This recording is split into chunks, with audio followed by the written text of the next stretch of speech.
Sejam muito bem-vindos a mais um episódio do podcast A Palavra do Evangelho. No episódio de hoje eu quero compartilhar com vocês uma reflexão, algo que Deus colocou no meu coração, que se encontra lá em Êxodo, no capítulo 4. E o versículo que eu vou estar usando de base vai do 10 ao 12, mas eu vou contextualizar aqui pra vocês rapidinho como, na verdade, o que tá acontecendo, né, nessa passagem. Se você puder também ler esse capítulo na sua casa, acredito que você vai conseguir absorver melhor e compreender de uma forma mais geral e mais abrangente o que eu vou dizer aqui. Então, de forma geral, né, o que estava acontecendo nessa passagem é que Deus estava chamando Moisés a exercer o seu chamado, né? Deus estava chamando Moisés para libertar o povo de Israel que estava sendo oprimido pelos egípcios. E o que acontece é de que Deus ele vai mostrando a Moisés os sinais que ele poderia mostrar ao povo para que o povo acreditasse, para que o povo cresce, que era realmente o Deus de Israel que estava com Moisés e que era o Deus de Israel que guiaria Moisés durante todo esse processo de libertação do Egito, né? De êxodo mesmo do Egito. E o que acontece é que Deus mostra os sinais para Moisés, Moisés aceita esses sinais, só que a gente vai ver que mesmo diante de tudo aquilo que Deus havia feito, Moisés ele ainda vai se deter, Moisés ele ainda vai duvidar e questionar a Deus acerca da sua capacidade.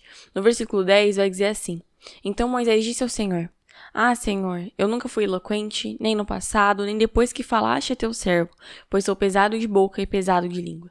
Então, para mim aqui é como se Moisés estivesse dizendo: eu entendo, Senhor, eu reconheço a sua soberania, eu reconheço a sua majestade, o seu poder de fazer e desfazer, e eu sei que o Senhor é o Todo-Poderoso, mas eu não tenho capacidade para falar ao povo. O povo de Israel, né, vale a gente dizer aqui que era um povo enorme, muito, muito, muito numeroso.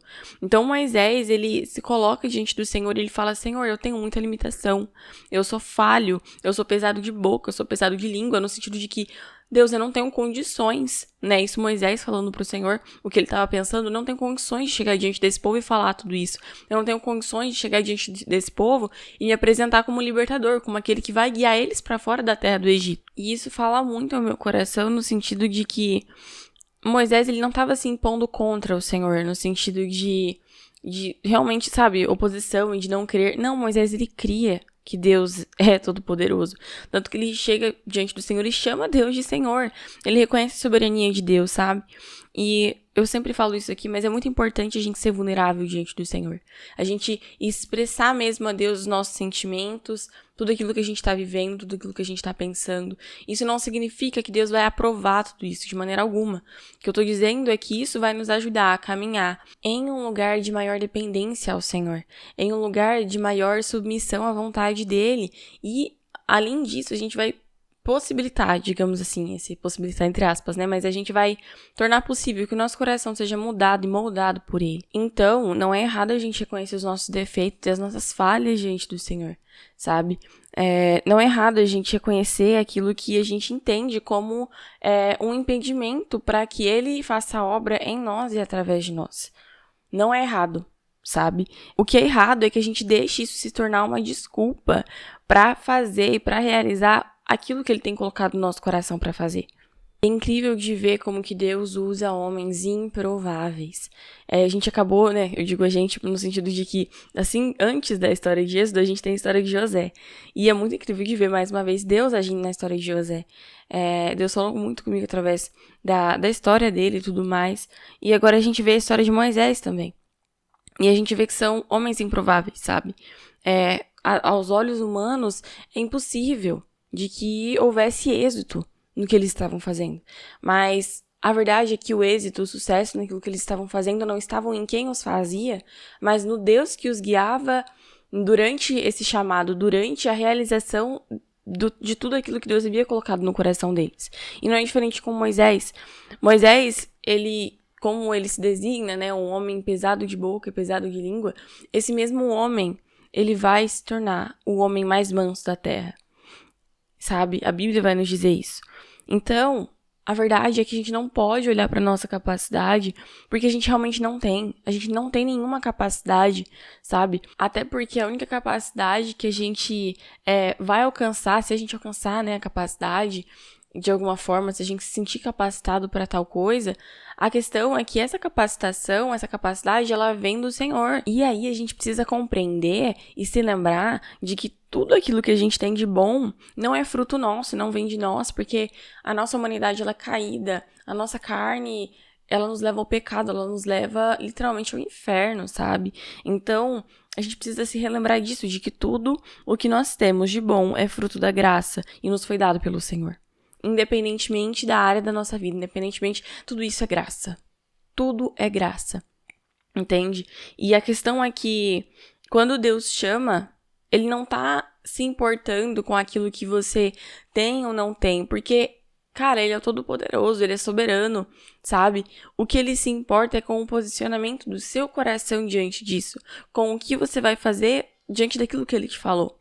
E aqui a gente encontra também de que esse reconhecimento de Moisés, né, no sentido de eu não sei falar, né, isso seja porque muitos dizem que ele era gago, outros dizem que ele se irava facilmente, a questão é que esse reconhecimento de Moisés diante da sua falha foi necessário para que ele visse a ação de Deus na sua própria vida no futuro. Ele viu Deus o guiando durante todo o processo. Ele viu lá no final da sua história de que ele se tornou o homem que ele se tornou por conta de que Deus o levou até ali. Por conta de que Deus transformou o seu coração. Isso nunca foi sobre mérito de próprio Moisés, ou mérito de Arão, ou mérito de qualquer outra pessoa, mas isso é tudo para a glória do Senhor. Por último, a gente encontra o que Deus diz a Moisés. No versículo 11 ao 12, Deus vai dizer assim: o Senhor respondeu: quem fez a boca do homem? Ou quem faz o mudo, ou o surdo, ou o que vê, ou o cego? Não sou eu, o Senhor? Agora vá, e eu serei com a sua boca, e lhe ensinarei o que você deve falar. Então aqui é como se Deus estivesse relembrando Moisés de que ele é soberano sobre todas as coisas. É como não, ele realmente está relembrando Moisés disso. Ele está dizendo, independentemente daquilo que você pensa que você é, ou independentemente da sua real capacidade, eu continuo sendo o Senhor. Isso não quer dizer que Deus tenha acolhido e aceitado, digamos assim, a falha de Moisés, sabe? A desculpa dele. Não, Deus não estava fazendo isso nessa fala. O que Deus estava dizendo nisso era de que Deus era literalmente Senhor sobre essa falta de capacidade que Moisés se dizia ter, sabe? É aquilo que eu disse no início, a gente não pode deixar que aquilo que a gente acha que a gente não tem, ou realmente a nossa falta de capacidade nos impeça ou se torne uma desculpa pra gente não viver aquilo que Deus nos disse e nos direcionou a viver, sabe? E, de forma geral, e pra finalizar, eu compreendo de que o chamado que Deus tem pra você, o chamado que Deus tem pra mim, não apenas irá transformar e impactar a vida das pessoas à nossa volta, mas também irá nos impactar, nos levar à transformação, à santificação mais próxima de Deus, sabe? E quando é Deus que direciona, quando é Deus que ordena, quando é o Senhor quem está no comando de todas as coisas, a gente pode confiar, a gente pode descansar e finalmente obedecer, porque a gente sabe de que Ele continua sendo o Senhor e todas as coisas permanecem sob seu domínio. Era isso que eu tinha pra compartilhar com vocês hoje. Espero que isso tenha falado do seu coração. Muito obrigada por ter me escutado até aqui. E a gente se encontra na próxima semana.